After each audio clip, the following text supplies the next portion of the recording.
কবিতা জয় পরাজয়ের তিলক। কলমে গৌতম তরফদার, কণ্ঠে আমি বিপ্লব কুমার মণ্ডল হেম।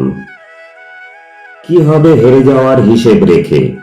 প্রথম জীবনের হাঁটি হাঁটি পা পায়ের আছাড়, বারবার উঠে দাঁড়ানোর, নিজেকে জয় ফেরানোর অদম্য আগ্রহে না পারার গ্লানি মাখাতে নেই। কি হবে জয় পরাজয়ের তিলক কেটে? বৈচিত্র্যের ডালি মাথায় হাঁটতেই হবে জীবনভর।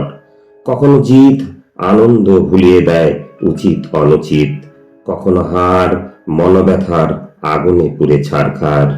কি হবে হারের হতাশায় ডুব সাঁতার দিয়ে, পরাজয়ের পদে পদে আঁকা ভুল ভ্রান্তির নকশা। নতুন করে ভাবা, এড়িয়ে যেতে হয় বিশ্রামের ধাবা। নতুন করে শুরু, দ্বিধা দ্বন্দ্বে না হোক বুক দুরু দুরু। কি হবে এত জীবন বিমুখী গান শুনে? অবসাদের আঁচে ভবিষ্যৎ করোনা ভাজা ভাজা। কিছু করে দেখাতে চাও, তবে প্রত্যয়ের গান গাও। পরাজয় নয়তো পরাক্রম, অভিজ্ঞতার নয়তো ভ্রম। কি হবে মন মরা লাশ হয়ে বেঁচে থেকে? হার না মানা ভাবনায় করো উৎসাহের সিঞ্চন।